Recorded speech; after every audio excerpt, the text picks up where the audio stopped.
बेंगलुरु का एक जाना माना अस्पताल, जहां आमतौर पर दवाओं की गंध, मरीजों की भागदौड़ और आईसीयू के मशीनों की बीप सुनाई देती है। लेकिन हाल ही में इसी अस्पताल के नॉन क्लिनिकल फ्लोर्स पर एक म्यूजिक इवेंट किया गया। इवेंट का वीडियो सोशल मीडिया पर वायरल हो रहा है और सवाल उठ रहे हैं कि क्या अस्पताल में इस तरह के इवेंट ऑर्गेनाइज करना सही है।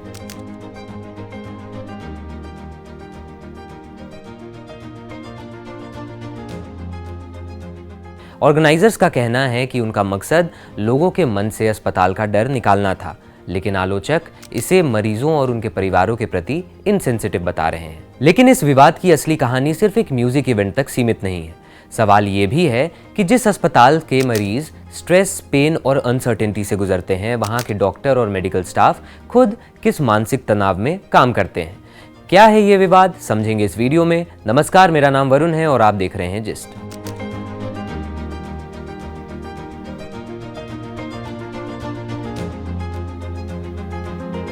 इस कार्यक्रम का वीडियो जब सोशल मीडिया प्लेटफॉर्म एक्स पर गौरांग देसाई नाम के एक यूजर ने साझा किया तो वो देखते ही देखते इंटरनेट पर वायरल हो गया।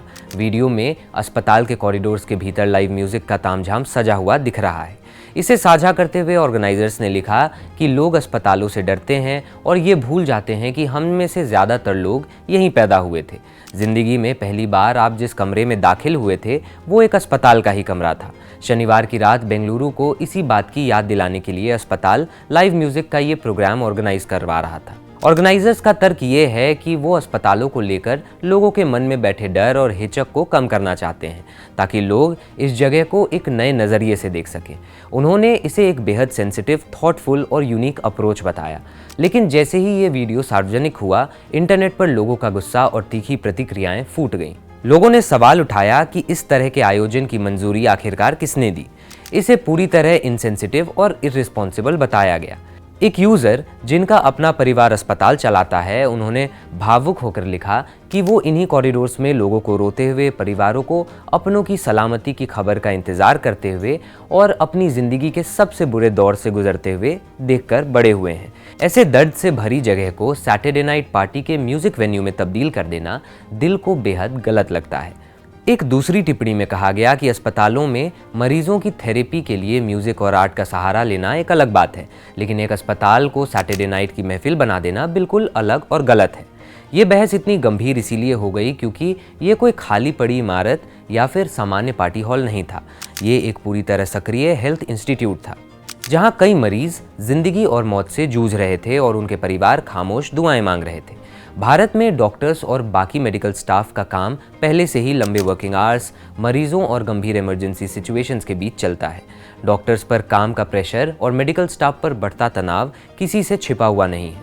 महाराष्ट्र के कल्याण में डॉक्टर्स पर हुए हमले जैसी घटनाएं भी दिखाती हैं कि मेडिकल प्रोफेशनल्स किस तरह सेंसिटिव और स्ट्रेसफुल माहौल में काम करते हैं। अगर डॉक्टर और मरीजों के रेशियो की बात करें तो ये रेशियो WHO के मुताबिक हर 1000 पर एक डॉक्टर का है। कागजों पर भारत में ये रेशियो लगभग 834 लोगों पर एक डॉक्टर का बताया जाता है, लेकिन इस नेशनल एवरेज के पीछे एक बड़ा शहरी और ग्रामीण इलाकों का अंतर छिपा हुआ है।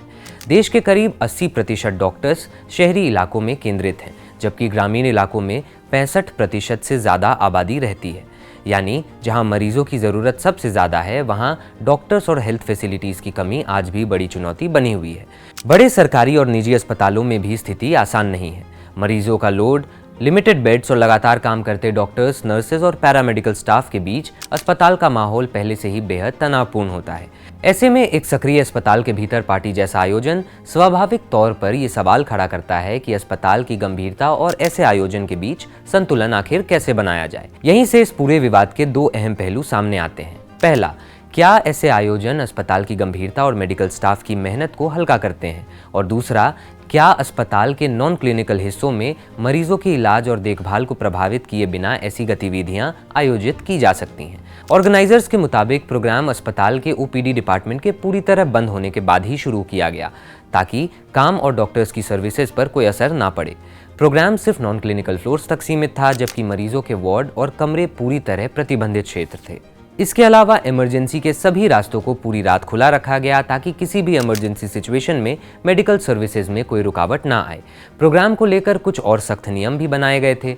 शराब, सिगरेट और वेपिंग पर पूरी तरह रोक थी। ऑर्गेनाइजर्स ने इसे एक सात्विक पार्टी बताया जिसमें हल्के म्यूजिक और पॉजिटिव माहौल पर जोर दिया गया था। अस्पताल के एनवायरनमेंट को देखते हुए वॉल्यूम की लिमिट पर भी निगरानी रखी गई। सिक्योरिटी और हॉस्पिटैलिटी टीम्स पूरे परिसर में तैनात थी ताकि गेस्ट्स की आवाजाही नियंत्रित रहे। उन्हें अस्पताल की गरिमा बनाए रखने और मरीजों की प्राइवेसी के सम्मान करने के लिए निर्देश दिए गए थे। यानी ऑर्गेनाइजर्स के हिसाब से उन्होंने ये सुनिश्चित करने की कोशिश की कि पार्टी और मरीजों के इलाज के बीच एक साफ दीवार बनी रहे।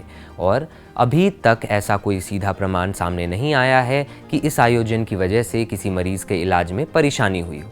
लेकिन विवाद यहीं खत्म नहीं होता, क्योंकि सवाल सिर्फ ये नहीं है कि नियमों का पालन हुआ या नहीं। सवाल ये भी है कि क्या किसी सक्रिय अस्पताल में इलाज और मनोरंजन को एक ही छत के नीचे लाना अपने आप में सही है। ऑर्गेनाइजर्स का तर्क ये है कि अस्पताल सिर्फ ऑपरेशन थिएटर और आईसीयू तक सीमित नहीं होते। बड़े अस्पतालों में कैफेटेरिया, वेटिंग हॉल्स, गार्डन्स और ऑडिटोरियम जैसी नॉन क्लिनिकल जगहें होती हैं।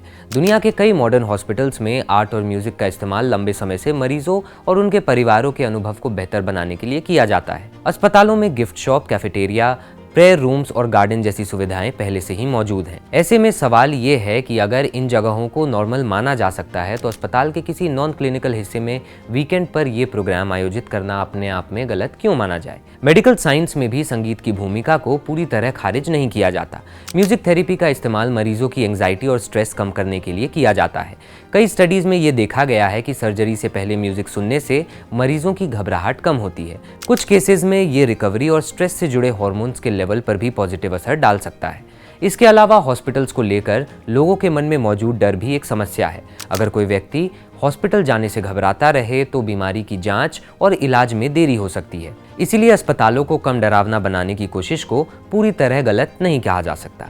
पर यहाँ लोगों का एक और सवाल है। अस्पताल में संगीत या कला का इस्तेमाल मरीजों की देखभाल और हीलिंग के लिए करना एक बात है और उसी अस्पताल को पार्टी के वेन्यू की तरह इस्तेमाल करना बिल्कुल दूसरी बात। यानी विवाद शायद म्यूजिक के होने पर नहीं, बल्कि जगह, माहौल और उसके सिंबॉलिक मीनिंग पर है। क्योंकि अस्पताल वो जगह है जहाँ कोई अपनी जिंदगी के लिए लड़ रहा होता है, कोई अपने किसी करीबी की रिपोर्ट का इंतजार कर रहा होता है और कोई अपने करीबी मरीज के ठीक होने की दुआ कर रहा होता है। ऐसे माहौल में सवाल सिर्फ मरीजों का नहीं है, डॉक्टर्स और नर्सेज का भी है। लिमिटेड रिसोर्सेज के बीच लगातार काम कर रहे मेडिकल स्टाफ के लिए उसी जगह पर इस तरह का इवेंट किस तरह का संदेश देता है, ये सोचने वाली बात है।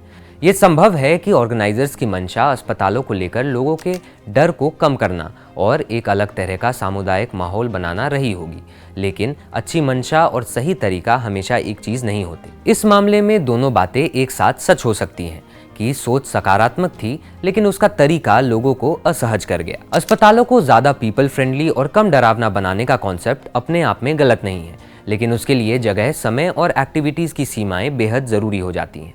और शायद यही इस पूरे विवाद का असली मुद्दा है।